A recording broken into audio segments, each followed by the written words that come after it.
सदा बंधे नहीं रहना चाहिए। अपने आत्म स्वरूप के ज्ञान पाने के लिए सदैव प्रयत्नशील रहना चाहिए। कर्मों का फल तत्काल नहीं मिलता है। इस जन्म में मिले या भविष्य में या फिर अगले जन्म में मिले कोई निश्चित नहीं। हमारे जीवन को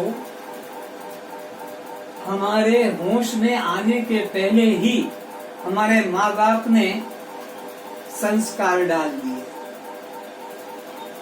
हमारे होश में आने के पहले ही हमारे माँ बाप ने संस्कार डाल दिए कि नहाए हो माला करो, अभी पूजा करो, इधर जाके दीपक लगाओ, फिर मंदिर में जाके दर्शन करके फिर स्कूल कॉलेज जाओ, आते जाते देवी के मंदिर में प्रणाम करो।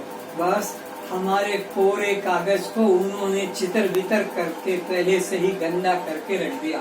हमारे अपने आप हमें सोचने का मौका ही नहीं दिया है। नाम भी उन्होंने दे दिया, जाति भी उन्होंने दे दी, धर्म भी उन्होंने दे दिया, संबंधी भी उन्होंने बता दिए, कर्म भी बता दिए। हमारी कुछ स्वतंत्रता ही नहीं रही।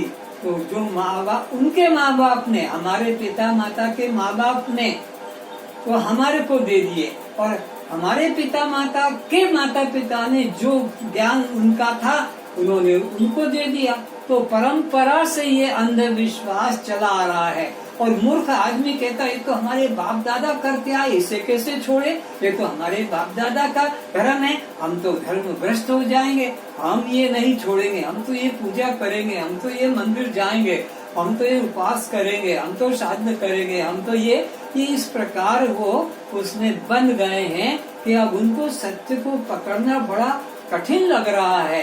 क्योंकि बहुत जमाने से, परंपरा से यह अंधविश्वास चला आ रहा है।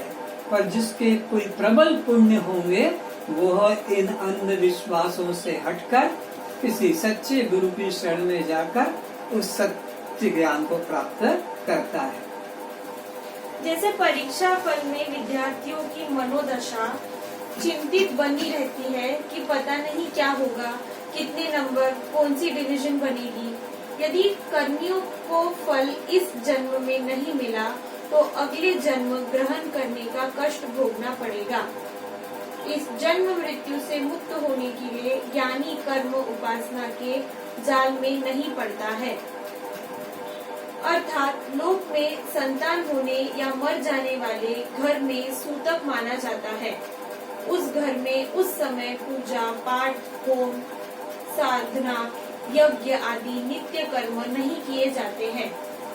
आत्मज्ञानी को भी नगर के लोग पूछते हैं कि भाई आजकल तो पूजा पाठ, मंदिर, तीर्थ, श्राद्ध, यज्ञ क्यों नहीं करते। तब वह ज्ञानी उन मंद बुद्धि वाले लोगों को इस युक्ति से चुप कराता है कि देखो भाई, लोक में तो कोई एक सूतक जन्म या मृत्यु का लग जाने से उस घर के लोग नित्य कर्म नहीं करते हैं। मेरे घर में मेरी ममता मर चुकी है एवं ज्ञान पुत्र पैदा हो गया है। जब पुरुष को आत्मज्ञान प्राप्त हो जाता है तो वो अज्ञान अवस्था में जो वो साधन कर रहा था उससे मन उसका हट जाता है, फिर उसे और करने की इच्छा नहीं होती है। तो उसको देखकर अज्ञानी लोग सोचते हैं ये पथ भ्रष्ट हो गया है, इसको किसी गुरु ने भ्रष्ट कर दिया है, गुमराह कर दिया है। पहले तो नियम से आरती में उपस्थित हो जाता था, पहले तो नियम से उत्सवों में भाग लेता था, नियम करके। हाँ, और अब देखते हैं कि ये चाहे जन्माष्टमी हो कि रामनवमी हो कि शिवरात्रि हो कि दुर्गाष्टमी हो, अब ये उतना आता नहीं, आरती में भी पूजा में भी नहीं आता है। क्या मामला है? जरा इसको पूछें कि भाई अब तुम क्या बात है, क्या हो गया? पहले तो तुम सबसे आगे रहते थे, मुखिया बनकर सब काम में भाग लेते थे, हम तुम्हारे पीछे पीछे चलते थे, अब तुमने आना बंद क्यों कर दिया है? क्या तुम नास्तिक हो गए हो? क्या तुम्हें पथ भ्रष्ट कर दिया है किसी ने, कुछ खिला पिला दिया? तो वो तत्वदर्शी महापुरुष कहते कि देखो भाई, न तो मुझे मार्ग भ्रष्ट किसी ने किया है न किसी ने कुछ खिला पिला के गुमराह किया है। संसारिक बात मैं बताता हूँ, कारण मेरा क्या है कि जब एक घर में कोई मर जाता है तो या एक कोई पैदा हो जाता है तो इसके कारण से वो व्यक्ति सत्कर्म में, पूजा पाठ में भाग नहीं लेते, उसको अपवित्र मानते हैं। जिसके घर में कोई मर गया, अब उसके घर में कोई जाता नहीं, उसका और बच्चा हो गया तो वो भी अपवित्र माना जाता है, तो वो भी मंदिर में और सत्कर्म करने में भाग नहीं ले सकता, वो अपवित्र दशा मानी जाती है। अब मैं क्यों नहीं आ रहा हूँ मंदिरों में तुम्हारे आरती पूजा उत्सव में? उसका कारण ये कि मेरे घर में दो सूतक एक साथ लग गए। 2 सूतक, एक सूतक में ही तो पूजा पाठ सत्कर्म बंद कर दिए जाते हैं और करते हैं तो पंडित लोग भी उसको अपमानित करते हैं, उसका पानी नहीं पीते हैं, उसके घर का भोजन नहीं खाएंगे क्योंकि उसके घर में कोई बच्चा पैदा हो गया या कोई मर गया। तो अब मेरे घर में 2 सूतक एक साथ लग गए हैं।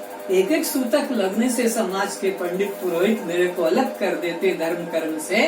मेरे घर में तो 2 सूतक लग गए। क्या? एक तो मेरी वो अज्ञान माँ मर गई है और एक मेरे घर में ज्ञान बेटा पैदा हो गया, तो अब ये तो 2 सूतक लग गए हैं। अज्ञान माँ मर गई और यह ज्ञान बेटा पैदा हो गया, इसलिए मैं अब तुम्हारे कामों में सहयोग नहीं कर पाता। काष्ठ, पत्थर, सोना, चांदी, पीतल, प्लास्टिक, मिट्टी, कागज आदि धातु की बनी प्रतिमा पूजा मोक्ष इच्छा वाले साधकों को नहीं करना चाहिए। ऐसा उपनिषद के ऋषि कहते हैं कि जिसको मुक्ति की इच्छा है, फिर जन्म लेने की इच्छा नहीं, फिर माँ के पेट में जाने की इच्छा नहीं, ऐसे व्यक्ति को ये समाज में जो चल रही है प्रतिमा पूजा, उसमें कोई लोहे का है, कोई चांदी का है, कोई तांबे का है, कोई पत्थर का है, कोई कांच का है, कोई लकड़ी का है, कोई सोने का है, तो इन आकारों की पूजा बिल्कुल नहीं करना चाहिए। जिनको मुक्ति की इच्छा है, जन्म मरण के दुख से छूटने की इच्छा है, उनको इन धातुओं की कल्पित मूर्तियों की उपासना नहीं करना चाहिए।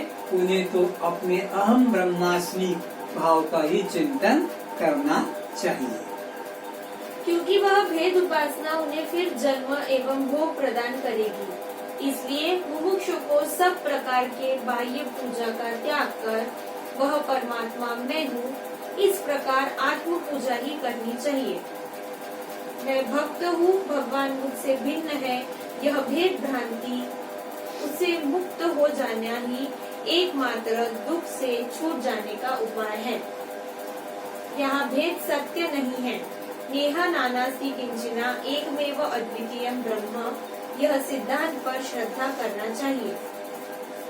जैसे स्वर्ण से अनेक अलंकार बनने से भी द्वैत की सिद्धि नहीं होती। एक सूर्य अनेक जल पात्रों में दिखने से सूर्य अनेक नहीं होता। 2 दृष्टांत देकर समझाया जा रहा है कि भेद सत्य नहीं है, भेद भ्रांति है। जैसे स्वर्ण से बने हुए गणेश और स्वर्ण से बना हुआ चूहा और स्वर्ण से बना हुआ आसन और स्वर्ण से बने हुए और पात्र, उनमें कोई भेद नहीं है। वो गणेश बना हुआ है कि वो चूहा मूसा बना हुआ है कि और कोई प्रकार के आसन वगैरह ग्लास आदि बने, सब एक स्वर्ण ही है। या एक ही सूर्य अनेक जल पात्रों में प्रतिबिंब पड़ने से वह एक ही सूर्य है।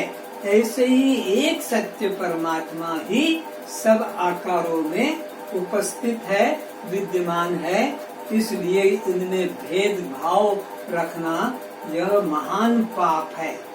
एक स्वर्ण से बने गणेश में और चूहे में भेद ऊंचा नीचा रखना ये महान भूल है।